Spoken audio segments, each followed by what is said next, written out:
What's up guys, Max here and welcome back to my dungeon. Today I'm about to overclock this PowerColor Liquid Devil RX 6900 XT, the big monster, the Ultimate Edition, with liquid nitrogen and the 5950X with a phase change cascade at negative 100 degrees. Everything is perfect, but I have only an issue. I think I have only 4 or 5 liters left in the dual, and next week I'm going to replace this big boy, but for tonight it's just like a quick run to prepare a live stream next week, probably Saturday. So I will tell you in Discord or Twitter, and of course in the YouTube channel. But today is like a quick run to see how it goes, and maybe if we are lucky enough we can do like 1 or 2 run, and maybe we can place better than the actual that I'm like 5th in the Hall of Fame. So well, let's get started and wish me luck. Now I will turn on the phase change cooler, the cascade, and it's loud. Plus I have 3000 RPM fan here, so everything is loud. I have the software noise reduction, but the audio will degrade a bit, so I'm sorry about that, but there's nothing I can do. Okay, I'm in Windows now, everything is set. Of course the CPU is like 88 degrees negative. And now I'm going to overclock the CPU to 5.5. That is the maximum frequency I can run with this type of cooling, the phase change cascade. So I apply the voltage. Everything was preset because I did some run with the card of the liquid cooling, and 5.5 gigahertz. So the CPU is now at 5.5 gigahertz, and now I'm going to cool down the GPU and try to push a bit the clocks that I used 2.7 and 2.8 as last run, and I end up fifth in the Hall of Fame. So now what I'm going to do is go down as much as I can with the GPU, push a bit the frequency, and try at least 1 run or 2 run if we have enough liquid nitrogen.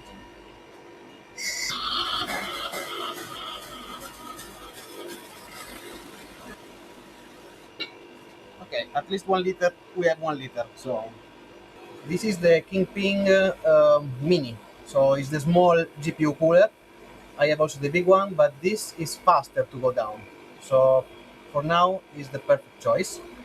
When I'm running low on fuel, this is a good pot because it can run the 3090 ping, is powerful enough, but it's also fast going down. Check. We are already at almost 0 degrees. So yeah, and if you can see the temperature here, we have a good placement. Okay, now we are sub-zero, so this went nuts. Okay, the objective is like to go to, I don't know, negative 50, something that I can prolong for a bit. I will do like I would like to try to do a run like this, going down at the negative 50, negative 40. Let's play a bit the hard game. So 2900 as minimum. Well, I told you it's pretty fast, so maybe we can go like this. Finger crossed, and let's see. So we are negative 70 degrees.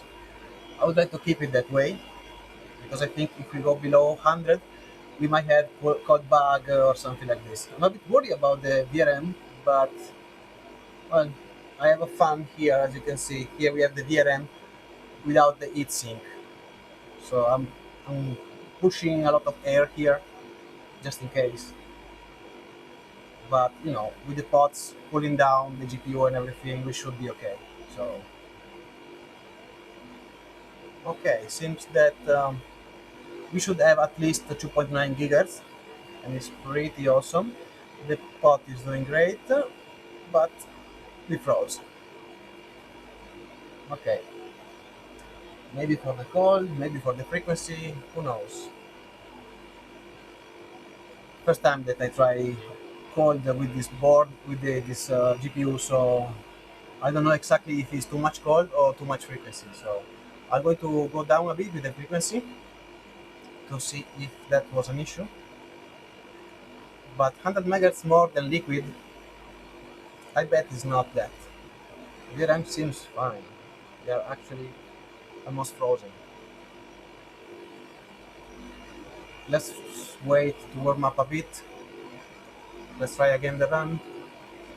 Want to warm up a bit the GPU.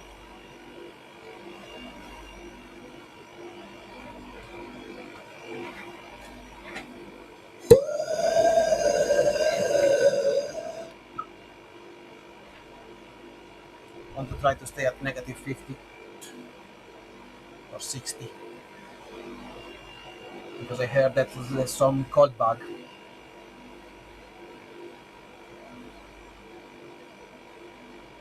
Well, at least we have a full liter and the block seems fine. So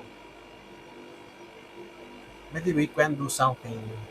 Okay, so it seems working now at negative 60.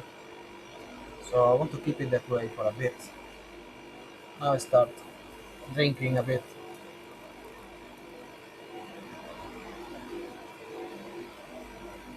And 3D is all about pouring the right amount,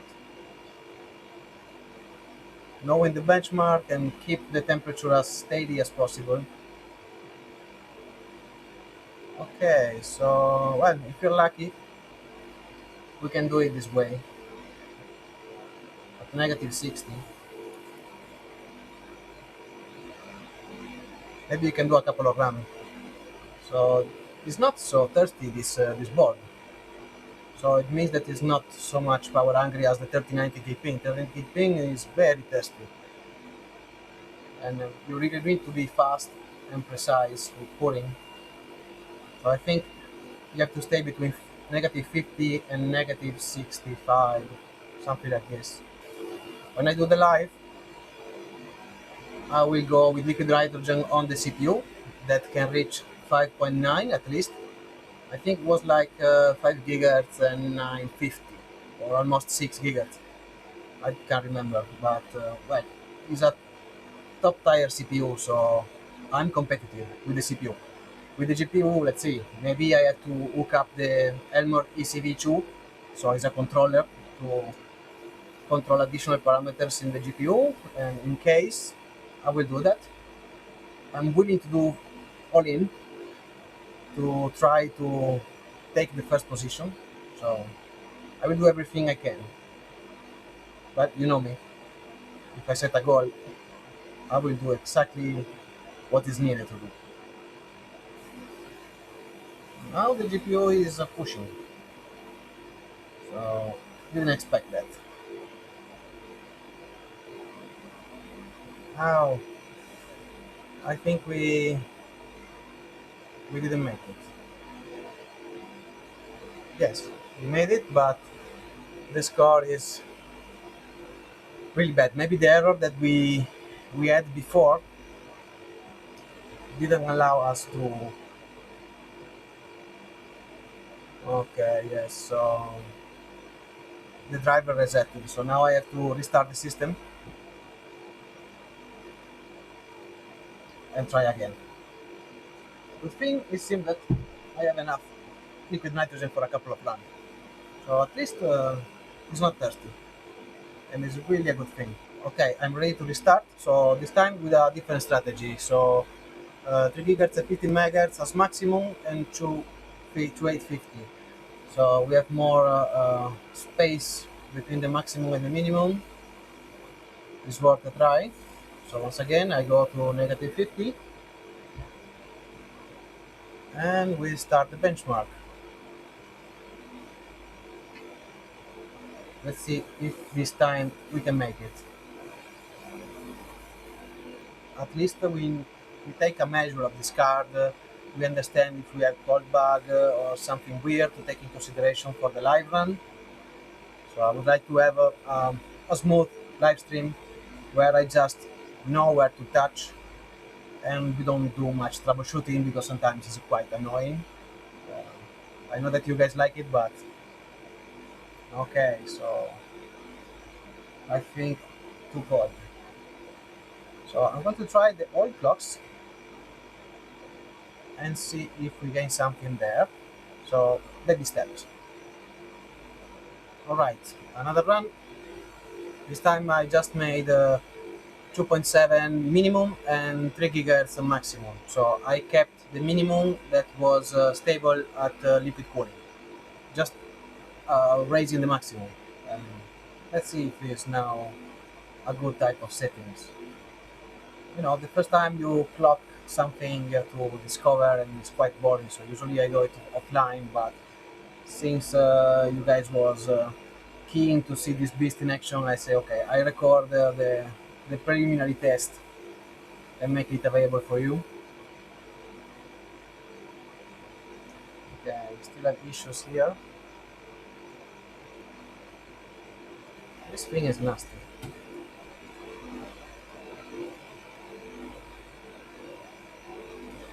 I don't know if I don't have enough cold, if I'm too cold. I'm just about to try again and find the right one. And you can try to go like -100 or -30. You have to try a bit. Sometimes there's also holes. So -60 doesn't work, but at 100, yes. It's just about experimenting. We hope that with this session will be enough to set up a good base to make the live stream. Okay, so the card didn't like 3 gigahertz. I don't know why. This is not good. Okay, system restarted. We have a bit of ice. I should have made a better insulation. We are going to try to go down a bit. Okay, I think this card doesn't really like too much the cold. That's bad. That's really bad. So I'm going to try to warm up a bit. No, I want to go down.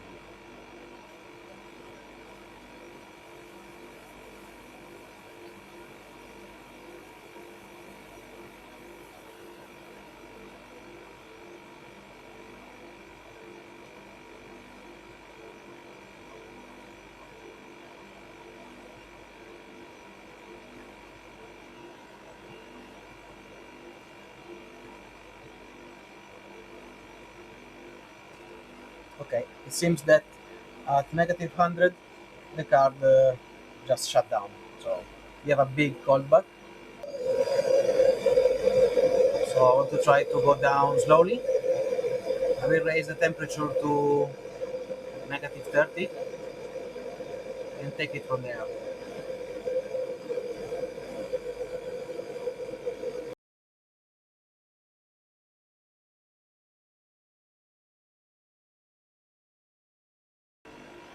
Okay, so it seems that I beat my previous score, and maybe I don't know, we climb a bit the Hall of Fame, but the problem is that I really have like half a liter left, so the big boy is gone. And well, maybe we can try to do another run, even if I doubt it, but I think this is the right way to go. So it was not, the issue was not the temperature, but was the memory. It was set to fast timing, and that was the issue that was blocking me to move forward. So I think that we are ready to do a live stream and pick up as I left now. So let's try another quick run and see if we can beat this score. So I set 2.1 now and 50 megahertz more. Let's see how it goes.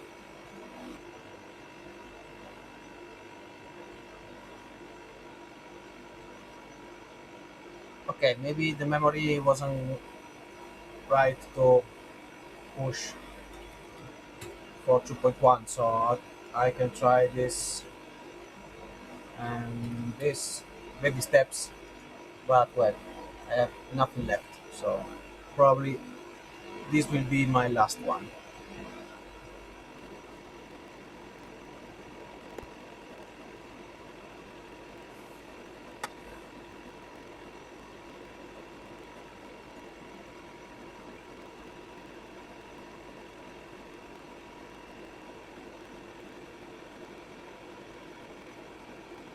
Okay, the card is up and running again. I mounted the water block. It took me 5 to 10 minutes with a heat gun to eliminate every water, drop of water or moisture. So I can run LN2 and 10 minutes after remount the water block and play games or do other benchmarks. So it's completely safe if you know how to do it. And we call it a day. And probably we will do a proper session when I do the live next week.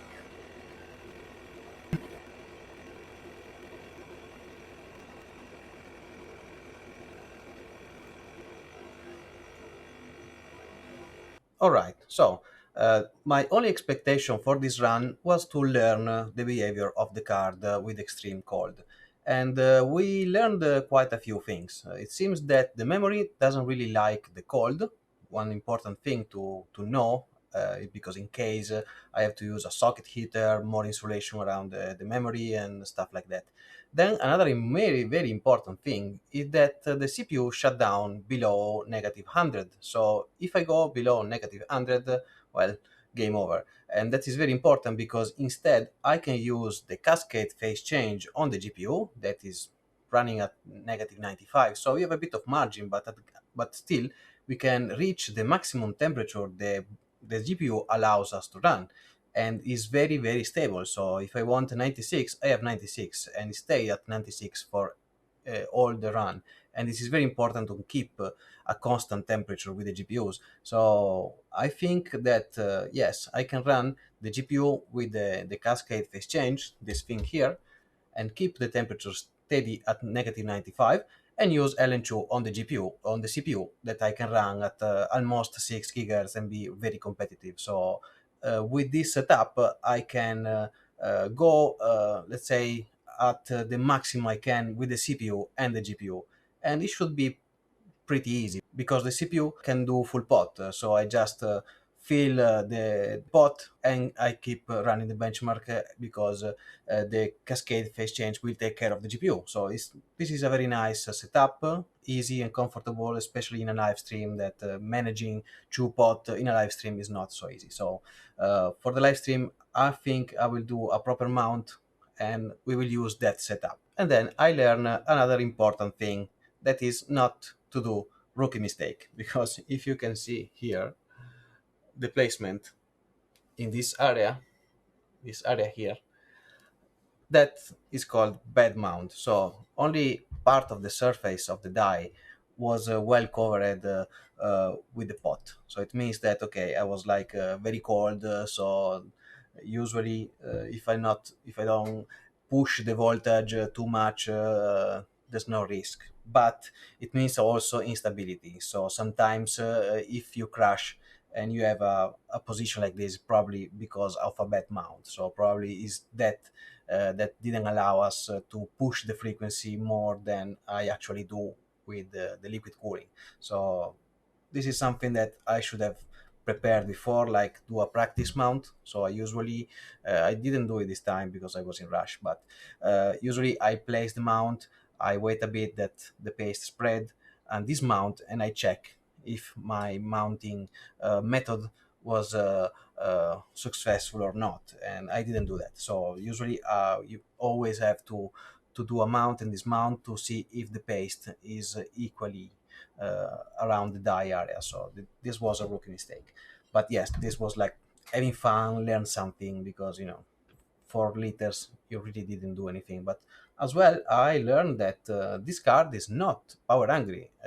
If we were with the 3090 ping, I think probably I didn't add enough liquid nitrogen to complete one single run, and I think I did like 7 8. So uh, well, it's not power hungry, at least in overclock is not so power hungry like the other one.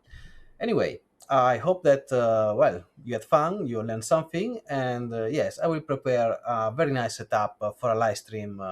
I hope next Saturday. So let's keep in touch. So check Discord, check my channel. So in the community tab and in Twitter that I usually post something there when I do a live stream at least a couple of days before. Well, subscribe if you like this type of content, like the video if you like it, and see you in the next one.